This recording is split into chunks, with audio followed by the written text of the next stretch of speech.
As always, I am joined by the man, the myth, the legend, Mr. Hassan Godwin. How are you doing, sir? Good evening. I'm great. You're doing great? Yeah. You're great. I'm great. All right. I am great. You're great. Yes. It doesn't matter how I'm doing as long as I'm great. All right. Well, that's the key. Because I am greatness. All right. So incarnate. Another comic book movie bites the dust. It's out. I didn't mean it to be morbid. Okay. I'm just All saying. right. It's okay. another comic book movie is out. Aquaman hit. Yes. What do we think? Aquaman dropped. Did it sink or swim? Did it pull you by the current? What do you think? Did it? I'm trying to come up with the puns. Hang on. I'm not done yet. I'm not done yet. You're doing adjectives now. Did it get you past the horizon? Did I see what you're drop doing. anchor in your heart? Right. Was it a high tide? Was it a high tide? See, now you get it. Yeah. Now Did it make you feel like a tsunami? Yeah. Oh, was it a wave of emotion that hit you? Right. It was a tidal wave. Yeah. Yeah. Or did you feel like it just went out to sea? Yeah. I think we ran out of fish puns. Were you underwater? Yeah. No, there's plenty of fish puns, but there's some I'm not willing to sink to. Oh, I see. I see what you did there. Okay. I see what you did there. All right. So here's my take on Aquaman. I've never seen a film that was a collection of movie trailers and a video game put into one movie. Every single scene to me felt like a movie trailer. I mean, even right off the bat when he enters the sub and he's like, permission to come aboard. See Aquaman coming December 2018, you know? Like every single line was like a drop, you know, and we're waiting to see like the next like evolution of this thing. Right? I mean, right. Yeah, I see your point. And the underwater scenes were spectacular, but I felt like we were watching like a Final Fantasy video game. Like I'm literally, and every like beat was like, and now to advance to the next level, you must gain this artifact, and then you must do this. From a story perspective, though, it was one of the most simplistic, but by the book, you know, plots. If you think about it, right? It's like intro, hero, obstacle, challenge. It was Black Panther underwater. It was Black Panther underwater. Except Aquaman was Killmonger. Ooh, that's a good take, actually. I like that. Yeah, I mean, I did that myself. Yeah. Came up with that myself. Yeah, I'm really proud of that one. Yeah, that is actually pretty good. But it's actually true because he's the challenger, right? Yeah. There was another dude on the throne. Yeah. And he was very happy being there on the throne. Yeah. And this other guy who was an outsider who was born out of the bloodline came and challenged him for the throne.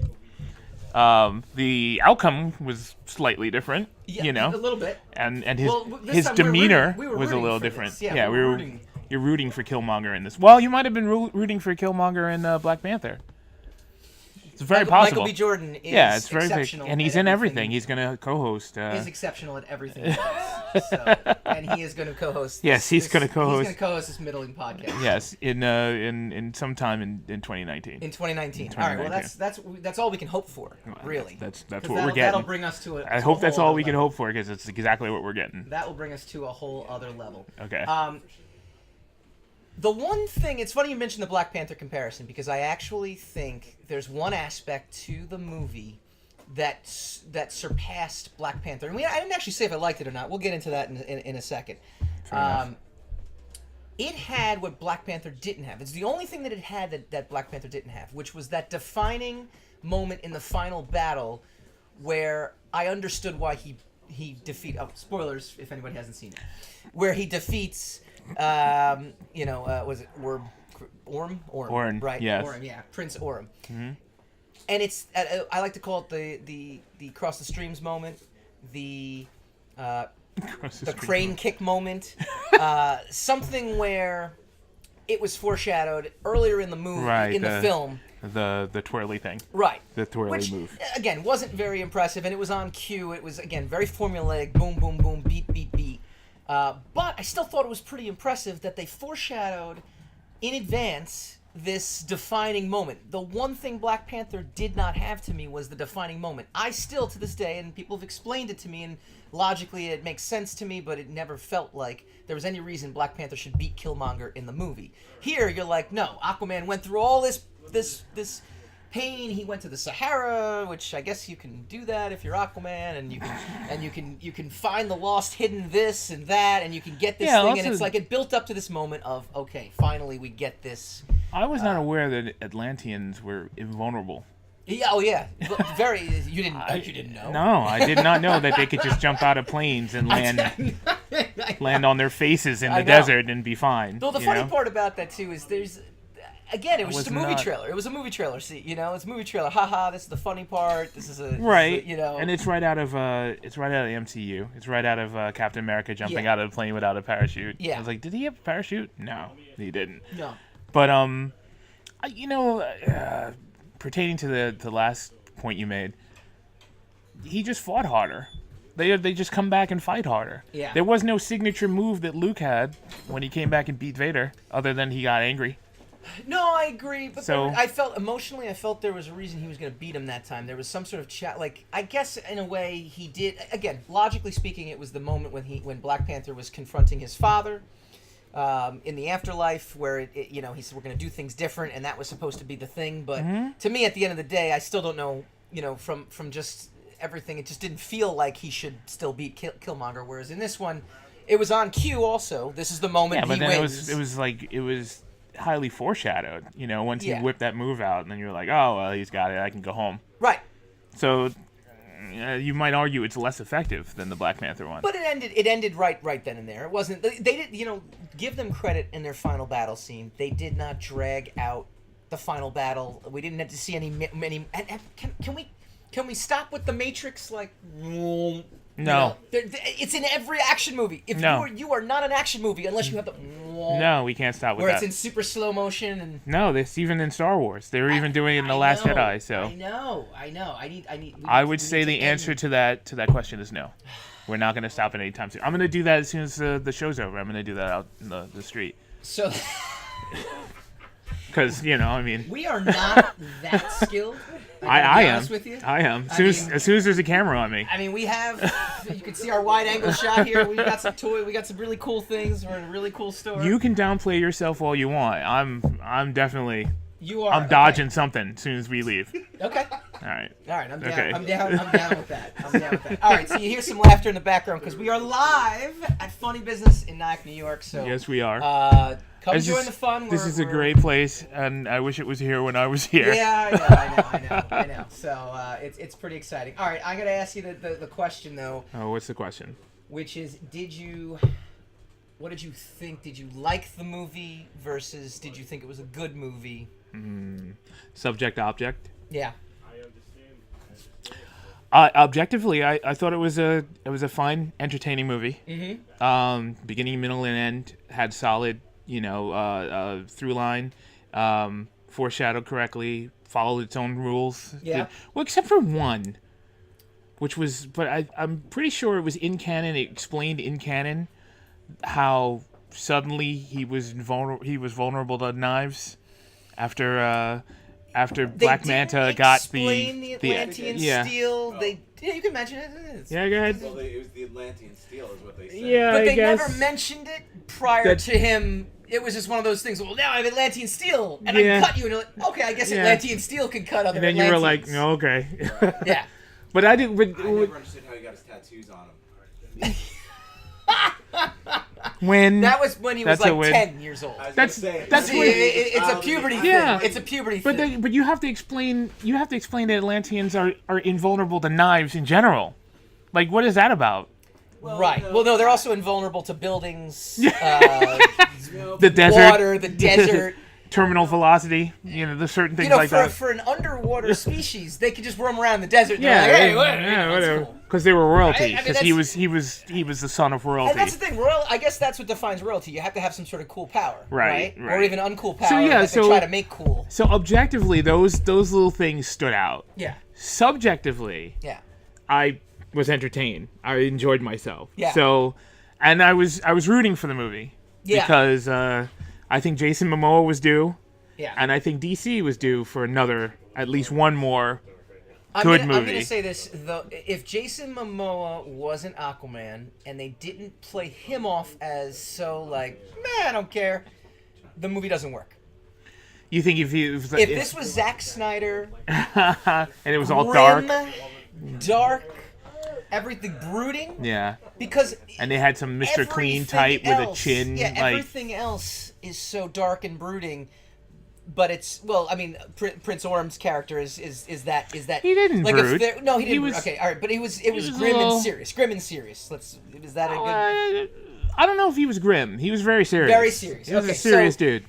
Everything else going on in Atlantis was so serious, but the visuals and even the filmmaking, even some of the shots that he used, to me were so comical. Like, it made me laugh. Some of the, when Black Manta's running, it's like, wow, you couldn't have picked a more dramatic looking shot. You needed Jason Momoa to just kind of be like, man, we're just having fun here, to make this movie work. Yeah, I mean, Don't I agree, thought it 'cause worked. That'll make this show. Yeah, I was gonna say, if you say so, it was working for me. I mean, Well, that's what I'm saying. It did work. Yeah, Because but Jason I mean, Momoa was but episode. I don't know if that pushed it to push the needle either way for me. Like, Okay. it worked because it was adventurous. It made sense. Everything Yeah. kind of made sense. Mhm. If, like I said, it had a through line, had Yeah. a solid through line. It did what it was supposed to do, and I enjoyed it. It was ultimately it was entertaining, and then ultimately it ended where it was supposed to end. You know, like with the spectacle that it was supposed to have. So Yeah. MVP of the movie. Who's your MVP of the movie? I'm gonna go with Jason Momoa. Okay. Yeah, he's I'm the gonna go with most Patrick valuable.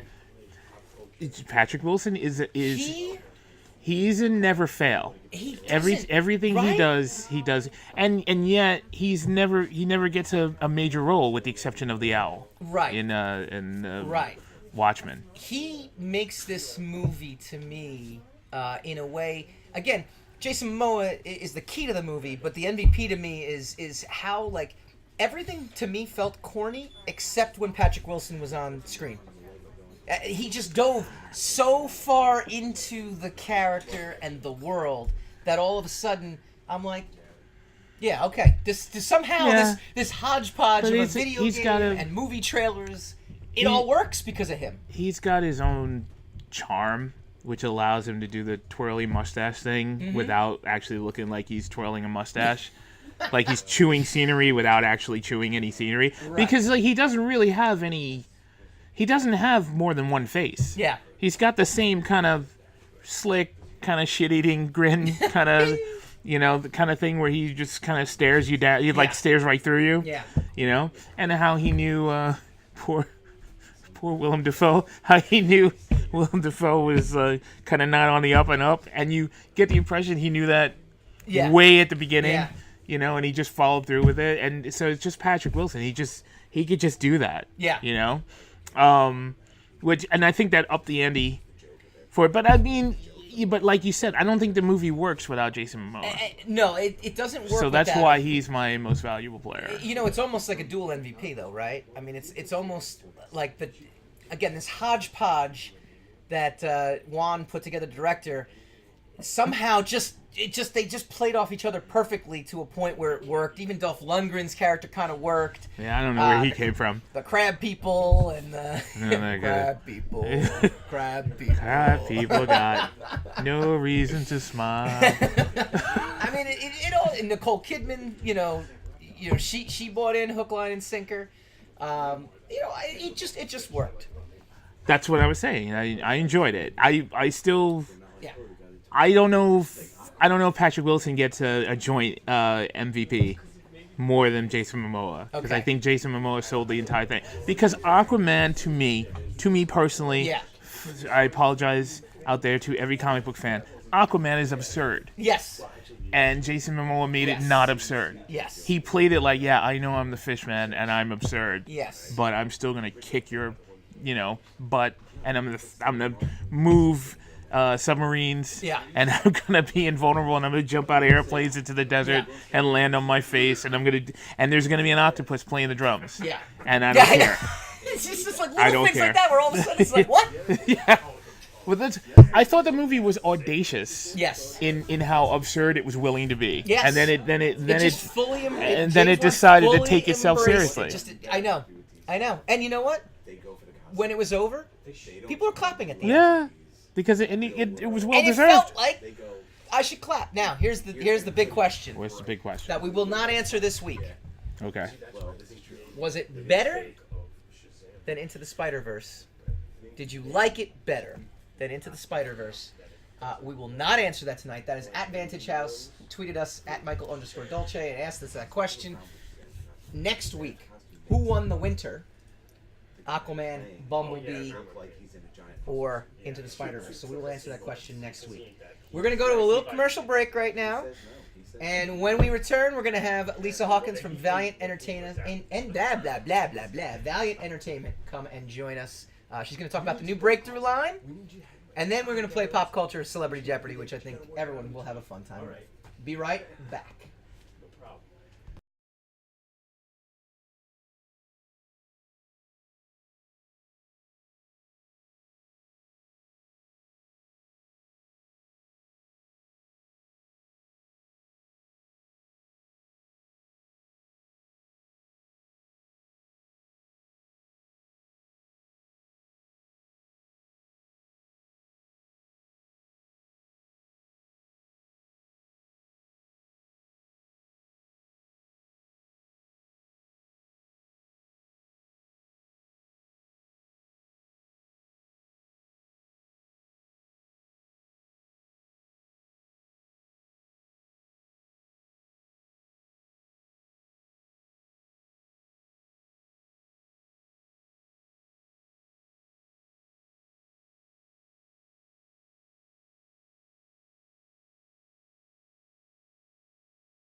Check out Sire Volume 2, available in stores now.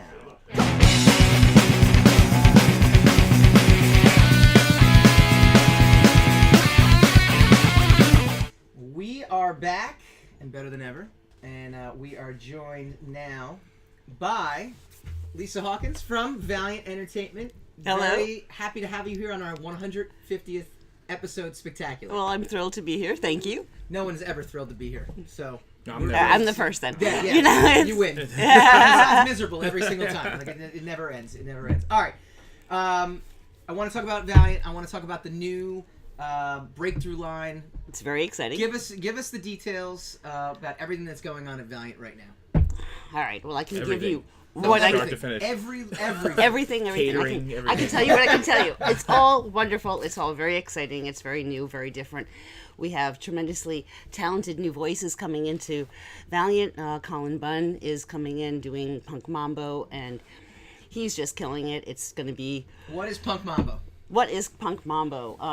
Punk Mambo is our voodoo priestess on her first solo adventure, and she is going to be just kicking it, and it's going to be a wonderful spot for any new reader to jump on board. Okay. And we're going to be creating a whole new supernatural adventure. That's awesome. Now, Yeah. There's 4 books in this line of Right. breakthrough. Give us the elevator pitch. You gave us Punk Mambo already. Give us the elevator pitch. The other 3. Well, Life and Death of Toyo Harada is going to be really Josh Dicehart's, swan song, pretty Okay. much for his time on Harbinger.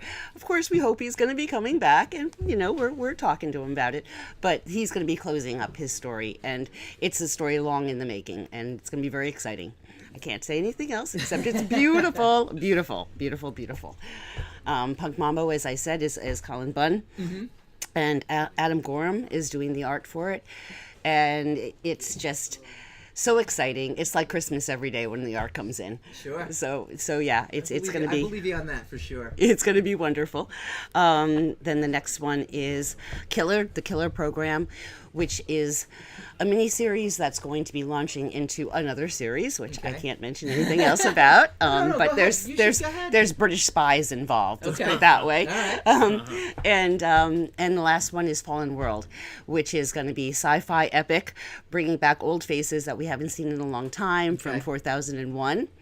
And now this takes place in 4002, and it will launch into another series as well.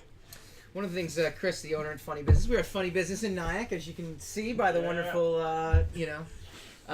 decorations behind us. We didn't put this up today. This is a store. He loves that Valiant is a slow building universe. I actually love the fact that you guys kind of you reboot every so often, but you don't. It's not like a massive like pain in the butt to actually pick up because it's always a slow reboot. We're gonna launch something new. We're gonna reboot something. Well, we're never going to ignore the fans that are there. We're not going to that's what completely asking, rehaul a character. When you're in the room with No new 52. Yeah. Yeah, that's not when going to you're in the happen. editorial room, I mean, is that the strategy? Is that the unspoken rule? Is that the spoken rule? Like, how did you guys come about that strategy? Well, we try to figure out what is the status quo of the character. How are we going to be honest and true to the character, as well as advance the character and make them grow. So, we're always giving them something new and different. Yeah. And it's challenging, but but it's a smaller universe, and being a smaller universe, we don't have to cheat. Yeah. We can really be true to the characters. Give us your background in comics. You're a female editor, which right now is like it doesn't seem like such a foreign thing. But you've been in the business now, and you've made it. You've been around. You've been at DC. You've been doing so many different things. Give us your journey. Okay. Well, I always wanted to be a comic book editor. So when I was going through a life crisis in my right after college, I said I want to go and I want to get a job at Marvel, and I called up, and lo and behold, I was given the an interview with Virginia Romita, and I got a job as her assistant. And I don't know if you know who Virginia Romita is. Yes. She is the wife to the legendary John Romita. And so I was basically the production assistant to the bullpen. Wow. And it was a wonderful job, but I realized right away that I wasn't needed. There was no real reason for me to be there. So I learned every job in production to kind of give myself more weight, and hopefully if here I can say, this is why I'm here. I do this, this, and this. But I kept trying to get into editorial because that's really where I wanted to be. And so every time they needed an assistant, I'd interview, and they'd say, no, thank you, Lysa. Nope, not today. And the third time was the charm. They said, okay. And I got into editorial, and then I was mostly in the X office. And it was wonderful, and I was there for 6 years, and then I got called into DC, and they kept calling me, and they kept offering me more and more jobs, and I was like, I don't want to leave. But then they offered me Batman, and I said, okay, okay, maybe, maybe. Yeah. All right. Now you're Well, if I have to. Yeah. and it was wonderful there too, and now I'm in Valiant, and I couldn't be happier. And talk to us about the atmosphere at Valiant compared to other previous jobs, or even just the previous times now. I mean, just being again, having an empowering role as a female. Like, what does that mean today in 2018? Whereas maybe when you started, it wasn't necessarily something that either A was happening very often, or B was recognized. Yeah, well, I think there's different challenges. There were challenges way back in the 90s when I started, mostly because they liked the idea of a powerful woman, but it was different to actually be in the same room with one. Right. That was a little bit more challenging. And I think that comics has always been really an old boys school. It's now it's really it's so much different now. Right. There is so much diversity and inclusion that it's wonderful. Right. It's wonderful. Right. But there are still challenges because I think the mindset still is old boy school. Yeah, I think no matter all the heroes are like old, right? Old boys club. Especially for Valiant, you have EXO, and you have Bloodshot. You have these like really masculine, very very strong. Yeah. yes. So and Nyack, and so I mean it kind of lends itself. It's kind of hard. It would seem like it would be kind of hard to insert yourself into that. Yeah, there lies the challenge, and the excitement of it. Yeah. Talk to us about just in general now the type of talent that you guys are attracting, because Valiant as an organization, when it first started, was always known as like the writers. This is where you go for well written comics, but it wasn't necessarily like the art was always. It felt like was a little more old school, especially in the 90s when Image was big and it was the Image look and the Image feel. But now you guys are attracting, top tier. I mean, your books look as beautiful. Thank you. I think so. Look as cutting edge as it is. So how is that in terms of attracting talent? Like, how are you guys doing it? Well, I think everybody brings something to the table. Yeah. I can only really speak for myself. I'm excited that I was able to bring like Dan Abnett on board. I think that he's going to bring Fallen World into a whole new place, and his voice is different. Yeah. For the Valiant universe. Yeah. Like I said, Colin, I think he's totally fresh and new. Yeah. My fellow editor Carl, the senior editor Carl, he's bringing in all sorts of new and fresh voices, and I think that's it. That's how it's going to, really keep it alive, and people coming back for more. And Valiant's recently been renewed, right? It's recently started again. It was because I worked at Valiant in the 90s. I think from 93 to 95. You're giving away Final Jeopardy. Oh, well. You want me to not talk? No, tell me more. But so now it's been reconstituted. I've seen a lot of the work that you guys have been putting out. I've seen a lot of the people up there. So it's got to be like brand new. It's got to be. It's alive. It's very fresh with new. Yeah, but with new blood. Yeah. How is that like kind of? I don't know. I don't want to say it's starting over, because I mean you guys have been around for quite a while now in the redo, but it's still got to be. It's like using classic characters from like a fresh perspective. That's got to be really refreshing compared to DC and Marvel at this point, right? Well, hopefully. Yeah. Hopefully the readers are going to think so. Yeah. I think so. He's already Especially the new stuff has been fantastic. I've been really excited because I've been in love with those characters for quite a while. So who are you looking forward to seeing? I'm looking forward to seeing Bloodshot, and there's a movie coming out. Yeah, 2020. That's going to be coming out. It's almost wrapped up. Almost wrapped up filming of it. Yeah. And there's also other things in the works. There's a Harbinger movie that's in the works. They're talking about Faith in development, and a Dr. Raj television series is in the works as well. There's a pilot. I can't even from the 90s. I can't even imagine like a Dr. Raj television show. Yeah. And for all that to be happening now, it's really a different era. Well, that's definitely a different era. It's something that we, just in general, I mean, we're living in this utopia. I almost feel like, we talk about our Wizard days, and we always talk, it was a great group of people that worked at Wizard. It was a great experience for us. As it was, your second job in comics was my first job in comics. Before self-publishing and all that, and it was. You got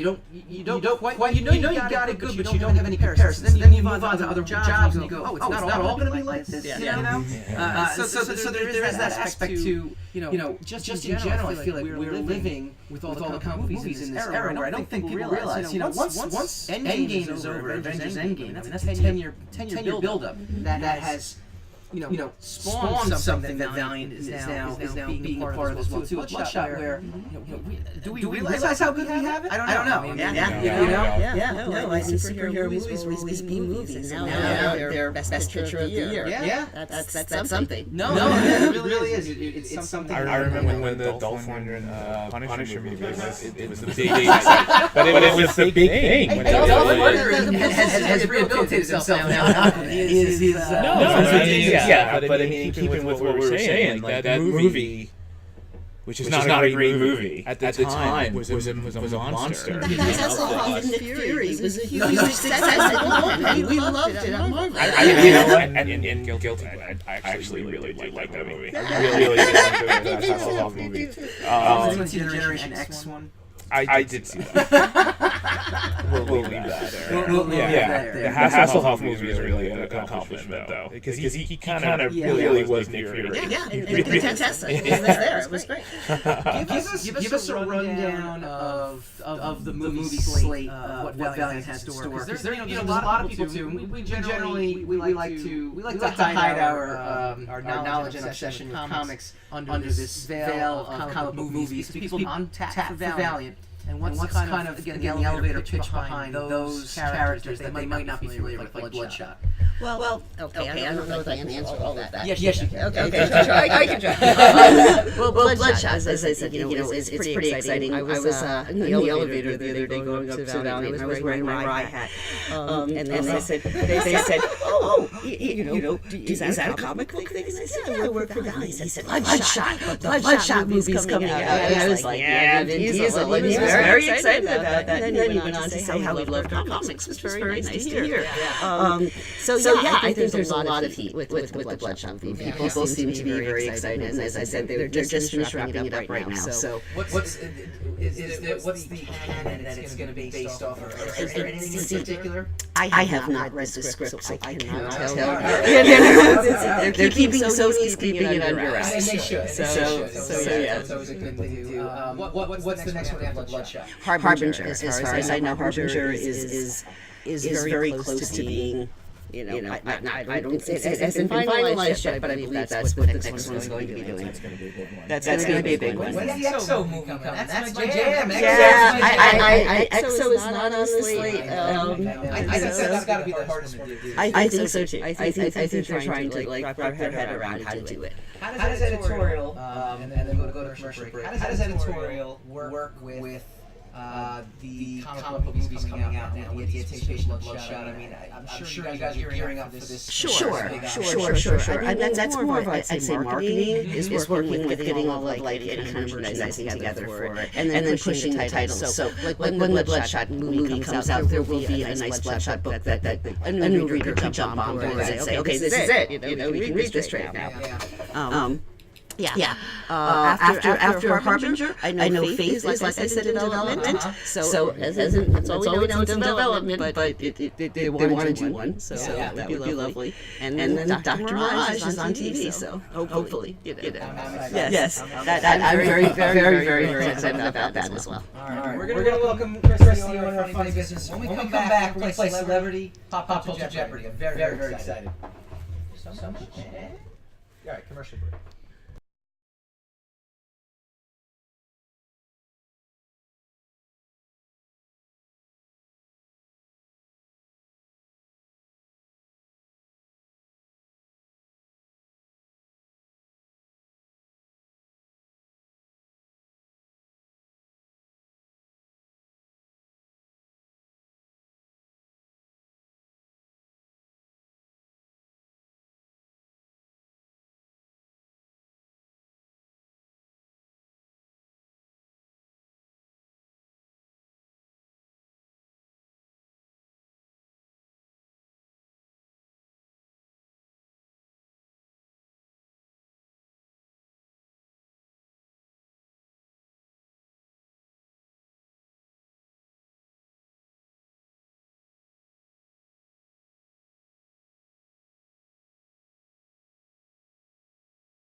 Sire Volume 2, superhero forced by his own costume to fight evil, in stores now. Go to mikebooks.com/store and you can order it. Enter code SIRE-V2 for free shipping. And as always, check out the Mainstream. Mainstream is being published by Zenescope. It's in stores right now. We just wrapped up issue 5. Go check it out.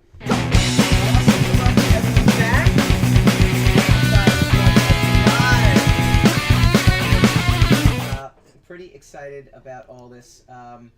We have had Lysa Hawkins, Valiant Comics. We've got Chris. I don't know. Barchuk. There you go. Chris Barchuk from Funny Business. Tell us about your story real quick. Just 9-year anniversary we just passed. Carried a little bit of everything. We do comic books, graphic novels, we do back issues, we do Lego, Kobe if you're into military stuff. What action figures, military, right over here, right behind you. Like Lego. It's just Lego. It's just that Lego won't do war, so somebody else decided to do war vehicles instead. Capitalism. Well, this is a segment we've done before, and we've had a lot of fun with it. You guys being all comic professionals might be a little bit better at it than our last episode. Now you're put on the spot. Good. Authors. Okay. Authors outside of the comic graphic novel world. So we tried to come up with questions that we thought they would answer, and they answered it, and ended up answering less than we thought they would. But it was awesome because it made for a really good segment. So now you guys are pros, so we upped the ante. We both got like a toy. Alright, I am going to show you the categories. I hope I got this right. And I'm going to show everyone else the categories as well too. If I got this right, let's see if I did. Yes, I did! Woohoo! That's what I like to see. I'm going to add a little bit of mics so we can all kind of hear everyone and see everyone. But for the audience at home, they are also checking this out. The categories are show me the money. No, I digress. The theme is 2018. Okay, so it's the year in 2018. Again, we do comic book movies, so there's a little bit of comic book knowledge, mostly movie knowledge. Show me the money, the year in sequels, and trailer truth. Okay, so we're going to talk about trailers that came out, we're talking about sequels that came out, and we're going to talk about some box office receipts. And show me the money. Lysa, you are our special guest. You get to choose first. Okay. Let's go with the year in sequels. 4.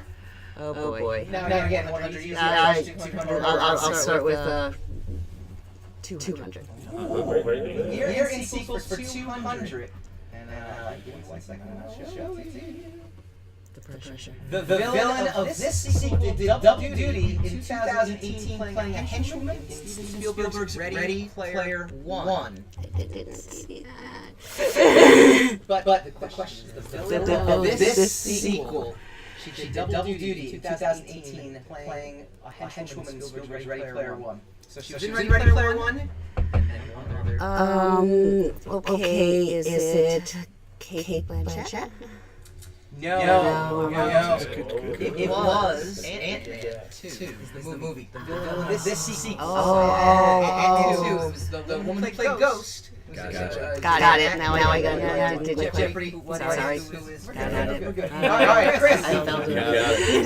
I will take Trailer Truths for 300. Man. Big. Go on. That's crazy. Alright, here we go. This trailer was trash when it was first hit, but the film slobbered its way to being a surprise success in 2018.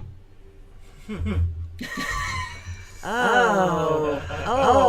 So you should have picked that one. Alright, we're gonna go to count of 5. Can I steal? Yeah, sure. Go for it.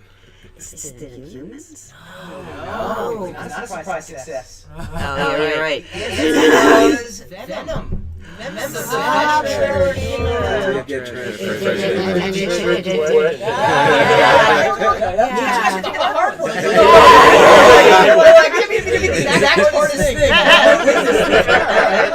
That's what's gonna happen. All right, Brett. All right, Mike. I'll take. Show me the money for 100. Alright. Considered by many to have been the first bomb of this galaxy-spanning franchise. 2018 movies. Considered by many to have been Would it be? What is Mortal Engines? No. Anybody want to steal? Oh, I do. Go ahead. what is Han Solo? Correct. There's a lot up there.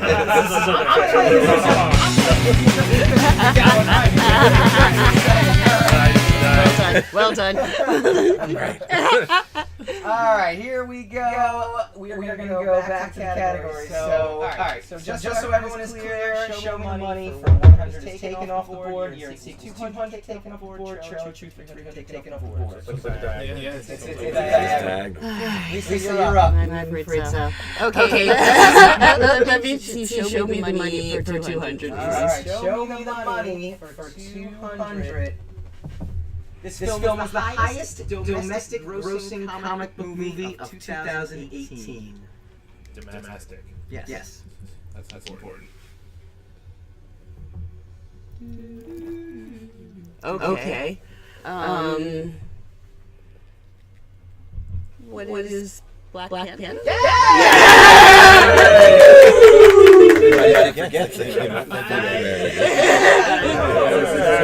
That was in 2018.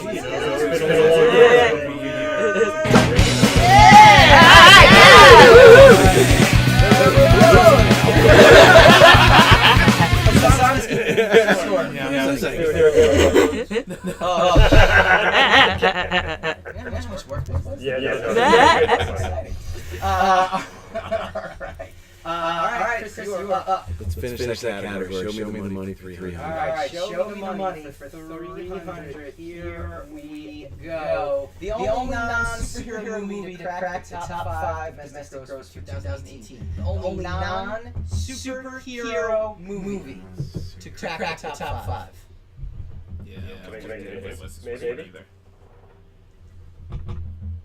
Maybe. What? Well, Don't give up. That's all right. I gotta win this one. Non-superhero movie. All right, take a guess. 3, 2. Yeah, I'll go. What is MI5? Not correct. Wow. Somebody want to jump in? Wow. Boop. Jurassic World. Jurassic Kingdom. Whatever. Jurassic. I tried to get that. I tried to get that. Number 1, Black Panther. 2 was Infinity War. I don't remember 3, but 4 was Jurassic. 3 was Incredibles 2. Yeah. First First of class. What was 5 Venom? And no, actually didn't crack the top 10. So it was 5. Was Homecoming in 2018? Ah. No. That was 2018. Yeah.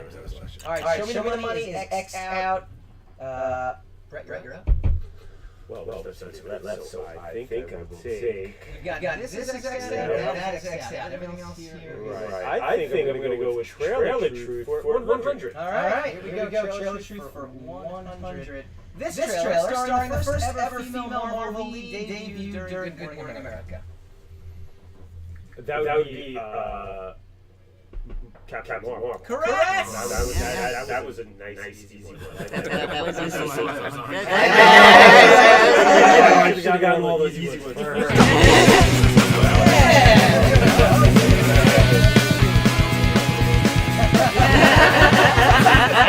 Like really hard ones. Go easy into this. All right, Lisa, last one for you. All right. What's left on the board now is The year in sequence 100, 300, or Trailer Truth for 200. Let's go for Trailer Truth for 200. All right, making a play for the lead. Gotta try it. This surprise hit of Comic-Con, or the surprise hit of Comic-Con. This trailer showcases the return of this fragile Samuel L. Jackson bad guy. Remember the trailer came out in 2018. It does not mean the movie came out in 2018. No, it's Mr. What is Mr. Glass? Yes!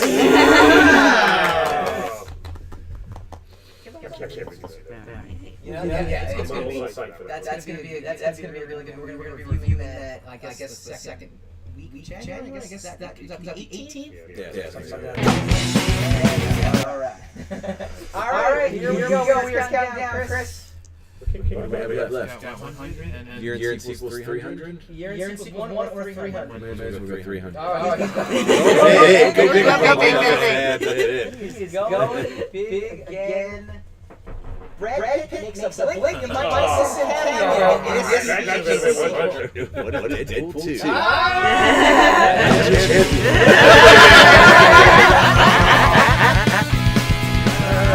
Alright, sir. Alright, Brett, close it out. Sequels for 100, right? Yeah, that's it. So, the catalyst behind the source material for this smash hit sequel was Lady Death.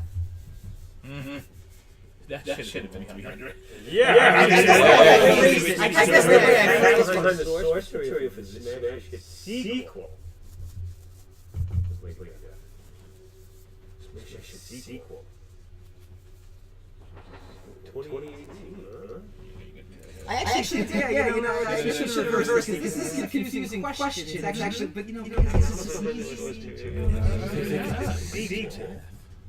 this is I'll rephrase this for you. The source material for this smash hit sequel was actually death in female form. Not the source material, the catalyst in the source material. Yeah. Oh, that would be... Well, is that? That's a very confusing question. Yeah. I think I know what it is, but it's very confusing. What is infinity? Yeah. Yeah, that's it, but it's very there.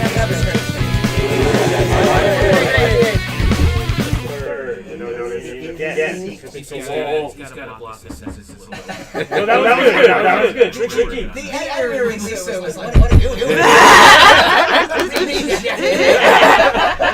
That was this one. Boys, girls. Alright, okay, here we go. We're going to go with the final category, which I think was apropos for us here. Valiant Comics Trivia. Oh dear. Okay, let's see what we can do. And by law, I'm not allowed to use it. So, but the final question, this co-host of the Middle Podcast worked at Valiant from 1993 to 1998. Quick, I will go around the room. You get to go first. What are you betting, by the way? $5. All right. My winnings. If you were listening earlier, the answer is... What's your answer? Oh, see, he wasn't listening. No. Were you listening earlier?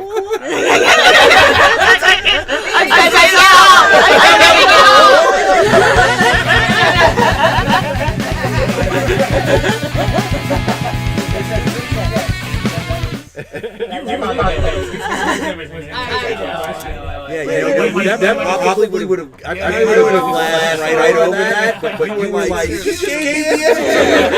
I don't think anybody's going to get that if you had mentioned it. That would have been awesome then. That would have been a stump. That was a lot. All right, guys. Thank you so much for joining us. Thank you so much for having me. We're going to go spinning the racks.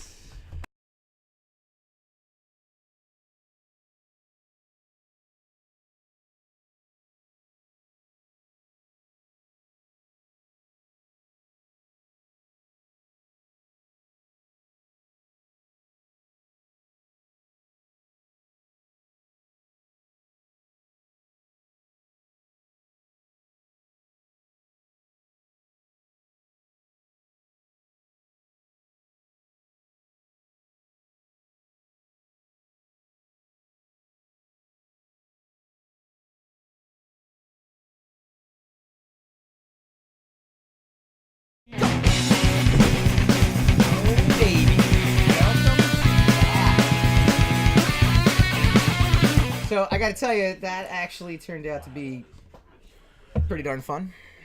You're only happy because it was your idea. No, I'm happy that it technically worked, and I think for the most part, the audience out there actually heard us. If you Hope so, yeah. are watching us on YouTube, youtube.com/Secrets of the Sire, facebook.com/Secrets of the Sire, Twitter, my name, Michael_Dolce. Please go check us out. Subscribe to our YouTube page. Really would love as much support from you guys. You've been great and amazing. So thank you, and we would love would love more of it because it's just better when When more people support us. Better when people support us. It's better to be supported than to be ignored. All right, we do this every week. We go spinning the racks, bringing you the most fantastical pop culture news around. And we only have one story tonight because I got lazy. And I was putting together Celebrity Pop Culture Jeopardy. Come on. According to a very well-reputed source that Hassan passed over to me, graphic novels are set to be the most read genre of any book. This is our news. Yeah, This is our news. but it's I finally give but they're you considered genre books. content options. You've been complaining for many, many weeks. I don't that complain. I don't listen to you. I am not a complainer. And I'm not doing enough. I go and along this to is get what along. you get me. Graphic novels. Did you actually Graphic even read novels the is article? a big. Yeah, like 4 weeks ago, when I first handed it to you. It's So don't blame me for that. I'm not taking the blame for that. That's good news, though, right? Yes. The source material of all the movies that we've been watching Yes. are being are getting their due day in court. Yes. They're getting the respect that they deserve. yes. You know, there are some people. I saw some people in the. Never read the comments section, by the way, No. of any clickbait or anything like that. Yeah. Just bypass the comment section. But there are people upset that graphic novels are still being considered genre books instead of actual books themselves. But I mean, baby steps. But this is a good thing. I've always said that graphic novels are probably a bigger event than the. I understand how the science of graphic novels. I understand that they're amalgamations of whatever miniseries or story arc, and then they put them together, and they capitalism wise they go for that extra buck by repackaging the stories and selling them back to us. But the format in and of itself is pretty tremendous, especially if you're one of those people who bypass the single issues and buy them all together. Like say you skipped Kingdom Come, you skipped the single issues of Kingdom Come, and then you bought the hardcover, and or the various different versions of the amalgamated version. Sure. Sold out. That is an amazing read. Yes. Just to sit down and sit through it for and to read it all in one go, because they're easy to read. There's a new company, and I'm gonna have them on the show at some point. I'm gonna reach out to them, called TKO, and what they are doing is they are actually releasing all the single issues and the trade and a special box set all at once. So if you have a new series, it's a 6-issue miniseries, all 6 issues in stores the same month as the trade and as a special collector's box as well too. That's their new business model. Really? Yeah. I don't like that. As a retailer, I don't like that. It's a fascinating. Oh, and digitally. That's a good. That was the but other that's a thing, good too, take was on it. Digitally, all 3. Yeah, at but the once. retailers aren't going to be happy about it. Well, it makes so they are responding to the binge culture that's out there now in terms of trying to deliver graphic novels. To some people like graphic novels, to some people like the single issues. Now the single issues come in a boxed set though, so you can buy. It's basically you're going to have one item on the shelf, and it's going to be all 6 issues in one box. So it's basically a graphic novel in like 3 different packages. Correct.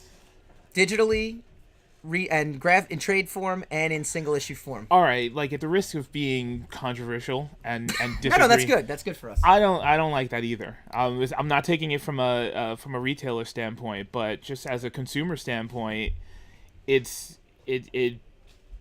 gonna land with a thud. You You think like so? oh, there it is. Okay, I'll get it all together in one go and I'll read it and I'll be done with it. Knock it off my shelf, You think so? But when you're building up to it, and you buy one each month, and then you wait for, and then usually with the graphic novel, it's a repackage. Yeah. So there's new art to it. There's a new format. You know what's funny? There's I something- actually love, that's my big problem with streaming shows like Netflix, streaming services like Netflix and Prime is they dump the whole season on you, and then it's like, oh my god. Whereas I do like the fact that you can watch an episode of like Game of Thrones and then talk about it for a week and get really excited for the and next then wait one. for the next one. I do There's agree with you. there's something off about it. There's something infuriating about it, having to wait another 7 days for. Right. But it lasts longer. Right. That being said, I disagree with you completely. Of course you and do. I think TKO is the future. Okay. All right. You want to have them on the show. All right.